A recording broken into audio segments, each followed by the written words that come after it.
see on harilik sirel ja siin on ta kasvanud päris kaua aega, aga neid kõrvale tulnud kasve saab kasutada väga hästi pookimiseks. Et see on nagu alustaim, harilik sirel, aga poogime talle siis külge kultuursordi. Ja ma kaevan ta siit välja, ta ei ole väga sügaval. Ja leidsingi ilusa taimekese ja saangi endale sireli.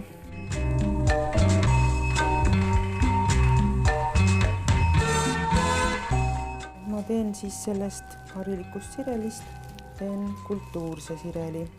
Mul on varutud kultuursireli oksad. Kui ma pärast hooldan neid nii, et nad ära ei närtsiks, siis täiesti asi õnnestub.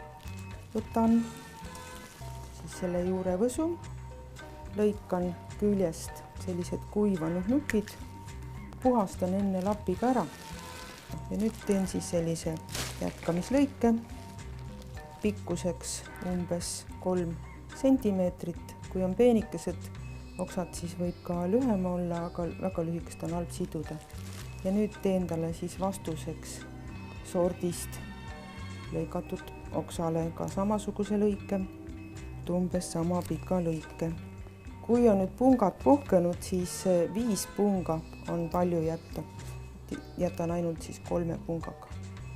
Kui lõiked tulid nüüd erineva pikkusega, siis pannakse need lõiked niimoodi kokku, et enne jäägu see lahtine haav näha, kui niimoodi, et see üle jääks.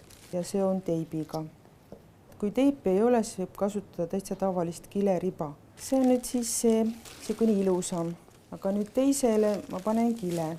Nii, ja nüüd ma siis poogin ka sellisele sireli juurevõsule, mille ma siis maa seest kogemata kaasa võtsin. Ja teen talle siia siis pookoksale lõike. Kärbin 3. punga pealt ja panen nad kokku. Kui on erineva jämedusega, siis tuleb ühe külje peale panna. Nüüd ma proovin siis kilega siduda. Keeran selle lühema otsa siia alla. Vaatan, et ta püsiks paigal. Punga juurest võin teha keeru. Lihtsalt tugevalt seon kinni. Ja nüüd teen sõlme. Ja sakutan, pingutan ja vaatan, et kile jääks kinni. Ja sai ka tavalise kilega. See kile on lõigatud tavalisest poes olevast aianduslikust kilest. Umbes 30 sentimeetrit ja 1 sentimeeter laius. Teip laguneb ise, ta on bioloogiliselt lagunev materjal ja ta hakkab õues ja kui mullaga kontaktis on suhteliselt kiiresti lagunema, nii et kuskil kuu ajaga on ta juba kuskilt habrastunud järgi andnud.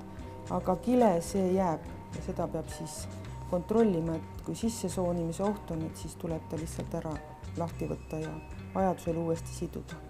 Need poogitud taimed võiks siis istutada kilekotti või panna kuskile kasti, kus saab hoida ka siis niiskust, et ajutiselt on kastis.